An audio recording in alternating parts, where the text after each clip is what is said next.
नमस्कार, India news के digital platform पर आप सभी का स्वागत है। आपके साथ में हूं वंदना स्टूडियो।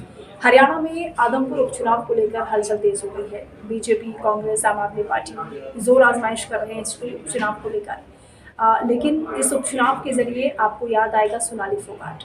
सोनाली फोगाट ने 2019 में यहाँ चुनाव लड़ा था। वो अलग बात है कि वो जीत नहीं पाई थी, लेकिन आज जब उपचुनाव हो रहा है तो उनको सब याद कर रहे हैं। उनकी जो सिस्टर हैं वो चुनाव लड़ने को लेकर उनका कहना है कि सपना सोनाली फोगाट का वो चुनाव इसमें जरूर लड़ेंगी, चाहे किसी भी पार्टी से। हालांकि ऑफर उन्हें किसी पार्टी से है, ये उन्होंने खुलकर नहीं बताया। लेकिन जो बड़ी बात हमें आपको यहाँ पर बताने वाले हैं सोनाली फोगाट की मर्डर मिस्ट्री को लेकर। 2 चिट्ठियां परिवार के हाथ लगी, क्योंकि शुरुआत से ही ये माना जा रहा था कि कुछ न कुछ राजनीतिक साजिश इस मसले में हो सकती है।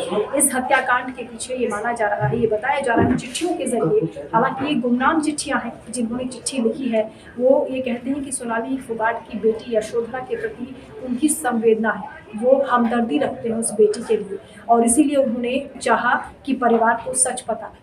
हालांकि सीबीआई इस मामले की जांच कर रही है, लेकिन 2 चिट्ठियां मिली, जिसमें से एक चिट्ठी परिवार वालों ने सीबीआई के सुपुर्द कर दी है, जिसके बाद आगे जांच होगी और खुलासा होगा कि आखिर इस पूरी मर्डर के पीछे आखिर मिस्ट्री क्या थी, क्या इसके पीछे साजिश थी। लेकिन राजनीतिक साजिश के जो आरोप थे वो शुरुआत से ही लग रहे हैं। चिट्ठी में यह भी बताया गया है कि 10 करोड़ दिए गए थे पीए सांगवान को, सुधीर सांगवान को, जिसने हत्या की सोनाली फोगाट की। और माना यह जा रहा है कि किसी बड़े नेता के कहने पर यह हत्या हुई है, क्योंकि सोनाली फोगाट उसकी राजनीतिक करियर में एक बड़ी रुकावट बन रही है।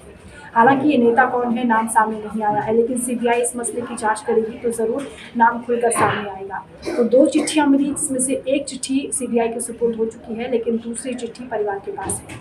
इन चिट्ठियों के जरिए अब कड़ी से कड़ी जोड़ी जाएगी, तो उन नेताओं का भी नाम का खुलासा होगा जो साजिश करता रहे हैं। सुधीर सांगवान को इसमें कितना हिस्सा मिला, क्या उसके पीछे पूरा मकसद रहा, क्योंकि अभी तक ये केवल कहा जा रहा था कि सुधीर सांगवान ने सोनाली फोगाट की प्रॉपर्टी को लेकर यह हत्या की है। लेकिन ये बात सिरे से अब इन चिट्ठियों के बाद खारिज हो जाती है कि प्रॉपर्टी का लालच नहीं था, बल्कि कुछ और इसके पीछे मसला था, बहुत बड़ा उसके पीछे कोई हाथ रहा है।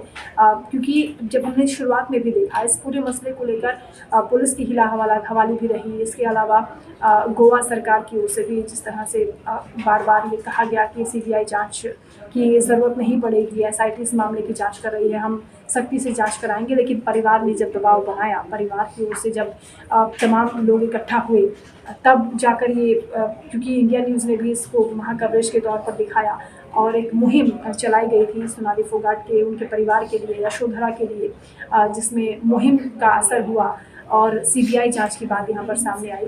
तो अब जल्द ही ये मुद्दा सामने आने वाला है खुलकर कि इस पूरे मर्डर मिस्ट्री के पीछे आखिर रहस्य क्या था, क्या साजिश थी। तो इंतज़ार करिए, सीबीआई जांच का जब रिपोर्ट खुलकर सामने आएगी तो इन चिट्ठियों से महत्वपूर्ण सुराग हाथ लगने वाले हैं।